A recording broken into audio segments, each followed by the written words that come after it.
Olá, bem-vindo a mais uma aula de patologia. O tema da aula de hoje é distúrbios do crescimento e da diferenciação celular. A nossa primeira lâmina será sobre hipoplasia testicular. Aqui a gente tem dois fragmentos de testículo, onde a gente vai poder observar a estrutura completa de um testículo. Essa parte mais externa aqui, mais rósea, é a cápsula de tecido conjuntivo, né? A túnica de tecido conjuntivo que reveste o testículo. E aqui dentro a gente vai observar a organização estrutural de um testículo, que ela é composta principalmente por unidades tubulares, que são o que a gente chama de túbulos seminíferos. São as unidades produtoras de espermatozoide. Os túbulos seminíferos, eles são compostos por uma camada de células que fica delimitando a parede desse túbulo, que são as células de Sertoli. Essas células possuem núcleo redondo, bem redondo, e com uma hipercromasia. Alguns momentos, essas células podem apresentar uma evidenciação nucleolar, como a gente pode observar aqui nessa imagem, mas são células bem redondas que delimitam o túbulo seminífero. Acima dessas células, nós encontramos as células gonadais. São células que vão dar origem aos espermatozoides. A gente vai poder observar que elas normalmente têm um núcleo redondo, elas têm um núcleo bem grande e redondo, e esses núcleos vão tendendo a diminuir de tamanho até formar pequenas estruturas celulares de núcleo mais alongado, que são as espermátides. Então, a gente pode observar nesse fragmento a estrutura tubular completa, a presença das células de Sertoli, as células gonadais e as espermátides que vão dar origem aos espermatozoides. Eles caem nessa luz e vão para o meio externo. Tá? O que a gente pode observar é que, além dessas células, no estroma conjuntivo do testículo, a gente encontra também células de núcleo fusiforme. Essas células de núcleo fusiforme são as células de Leydig, são as células produtoras de testosterona. Essas células elas estão presentes no estroma do tecido testicular e elas são responsáveis por comandar toda a regulação hormonal para favorecer a diferenciação das células gonadais e a formação de espermátides. Em algumas situações, o indivíduo tende a perder numericamente as células de Leydig, seja pelo envelhecimento e o menor estímulo hormonal e funcionamento das células de Leydig, ou por lesões traumáticas, que levam a uma perda por apoptose dessas células de Leydig. No final das contas, você tem uma diminuição dessa população celular, das células de Leydig, e, consequentemente, tem uma diminuição na produção de testosterona. Essa diminuição da produção de testosterona leva a uma diminuição das células gonadais e uma diminuição das espermátides, comprometendo a formação de espermatozoides.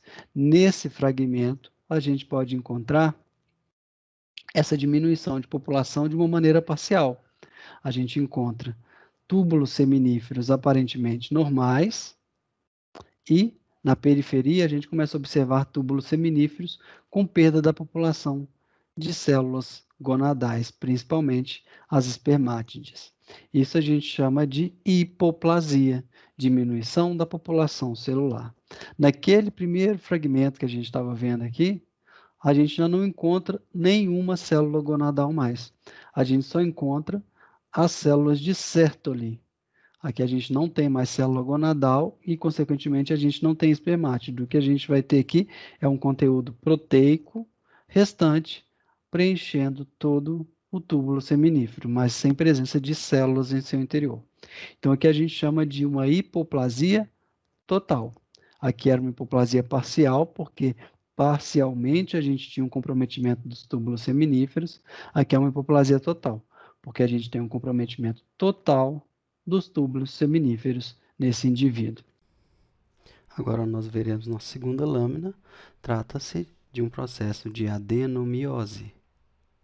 É um fragmento de útero, só que nesse fragmento de útero a gente praticamente só consegue ver o tecido muscular uterino, o miométrio. O miométrio ele é aquela camada, a camada mais espessa do útero, e ela é composta principalmente por tecido muscular liso. Tem tecido conjuntivo, ele é vascularizado, mas a representação principal do miométrio é de tecido muscular liso. Só que nesse miométrio, isso que é todo um fragmento do miométrio, a gente vai poder observar a presença de organizações glandulares. Então, aqui a gente está observando em maior aumento as fibras musculares lisas do miométrio, a gente vê esses feixes musculares com as fibras de núcleo alongado, só que passeando pelo endométrio, a gente vai encontrar estruturas que se assemelham às células epiteliais. São estruturas glandulares. Aqui a gente tem uma, aqui a gente tem outra. Essas estruturas glandulares, elas se assemelham muito às células epiteliais glandulares que revestem o útero, as células epiteliais glandulares do endométrio. Então, o que a gente está vendo aqui são glândulas endometriais no miométrio. Quando a gente encontra essas glândulas endometriais no miométrio, a gente chama isso de adenomiose. É um tipo de amartia, onde a gente tem um crescimento celular em um local que ele não deveria estar acontecendo, né? Esse crescimento ele tende a ser invasivo. Ele vem do endométrio e vai invadindo o miométrio. Então, esse fragmento histológico nosso é só para mostrar um exemplo de uma proliferação em um local inadequado em relação ao local de origem. Essas estruturas aqui são estruturas glandulares crescendo no endométrio de uma paciente. Agora nós vamos para a nossa terceira lâmina, nós vamos falar sobre metaplasia de colo uterino. O que a gente vai encontrar aqui na nossa lâmina? A gente tem um fragmento de cépix uterina, onde a gente encontra um tecido muscular aqui embaixo e aqui nessa região um tecido conjuntivo revestido por um tecido de coloração mais basofílica, que é um tecido epitelial. Nessa região aqui de baixo, a gente vai poder encontrar e delimitar muito bem o que a gente chama de ectocérvix. Na ectocérvix, a gente tem um tecido epitelial estratificado, queratinizado. Abaixo dele, a gente pode encontrar glândulas isoladas. A gente pode encontrar algumas glândulas isoladas na ectocérvix. Na parte superior da nossa imagem histológica, a gente tem a endocérvix. A endocérvix é caracterizada por um tecido epitelial, prismático, pseudoestratificado, mucoso, com formações e projeções glandulares bem evidentes. Então, aqui a gente tem o tecido epitelial de revestimento e várias formações glandulares. Se a gente olhar o meio do caminho dessa alteração aqui, a gente vai poder observar que aquele tecido epitelial prismático, ele se transforma em um tecido epitelial estratificado. Esse tecido epitelial estratificado ainda faz parte da endocérvix. Por que eu sei? Porque eu estou vendo aqui as glândulas na camada abaixo do tecido epitelial. Aqui a gente está vendo na camada superficial da cérvix uterina a formação de glândulas. Essas glândulas compõem a endocérvix. Só que a endocérvix está sofrendo uma transformação metaplásica do seu tecido de revestimento, onde a gente encontra um tecido epitelial, um tecido epitelial estratificado, pavimentoso, com produção de queratina, muito semelhante ao tecido epitelial que é encontrado na ectocérvix. Daí o nome, metaplasia escamosa da cérvix uterina. Tá? Uma transformação celular acontecendo naquela região. E agora nós vamos ver nossa quarta lâmina e vamos falar sobre hiperplasia prostática. Então aqui a gente está vendo um fragmento histológico de próstata, a gente tem na periferia aqui um pequeno fragmento da cápsula prostática, e aqui a gente tem as unidades glandulares sustentadas por um tecido conjuntivo denso. Tá? As unidades glandulares são compostas por essas células epiteliais, que a gente pode observar aqui as células epiteliais empaliçadas na próstata, e abaixo dessas unidades glandulares a gente vê um tecido fibroconjuntivo com feixes musculares dispersos sobre esse tecido fibroconjuntivo. Essa aqui é o estroma prostático, e esse aqui são as glândulas prostáticas. Essas glândulas podem se apresentar em forma de pequenos ácinos ou estruturas ductais. Então, aqui a gente está vendo os ácinos prostáticos e os ductos prostáticos. Essa lâmina já está toda alterada. Então, a gente observa que esses ductos prostáticos estão dilatados e com presença de uma secreção em seu interior, uma secreção rósea, eosinofílica em seu interior. Então, a primeira evidência que a gente encontra nessa próstata é a dilatação dos ductos prostáticos. Além dessa alteração nos ductos prostáticos, se a gente observa os ácinos prostáticos, as unidades acinares da próstata, a gente pode encontrar no interior dos ácinos projeções de células epiteliais, parecendo dedos, ó. A gente chama de projeções digitiformes ou projeções papilares, fazendo um crescimento, parecendo que é uma papila, né? Uma pequena projeção na luz das unidades acinares da próstata. Essas projeções aqui, elas estão relacionadas diretamente à multiplicação das células epiteliais. Então, quando a gente observa o maior aumento, a gente encontra um grande número de células epiteliais formando essas projeções papilares ou digitiformes na glândula prostática.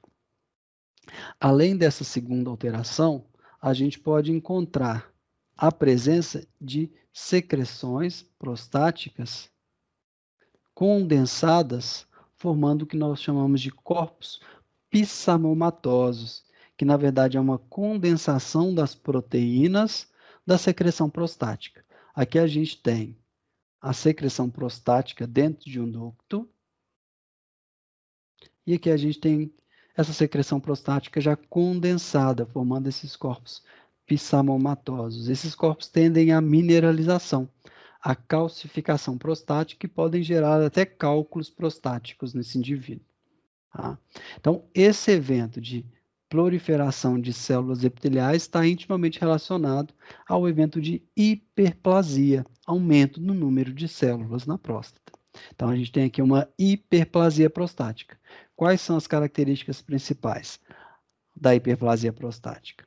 A dilatação dos ductos prostáticos, as projeções papilares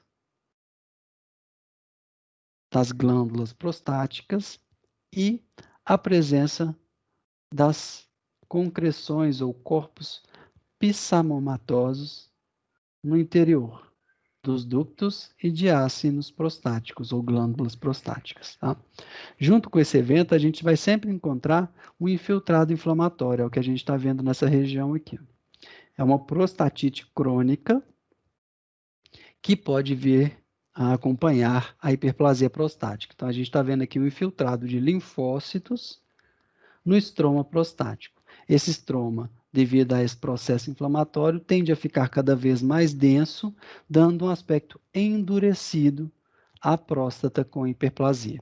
Então, na macroscopia, essa próstata vai aumentar de tamanho, vai formar nódulos endurecidos. Esses nódulos endurecidos estão relacionados ao depósito de tecido conjuntivo fibroso que essa próstata vai adquirindo devido ao processo inflamatório, a prostatite, que vem associada à hiperplasia prostática, que é relacionada à dilatação dos ductos, projeções papilares nos ácinos e formações das concreções ou corpos pissamomatosos.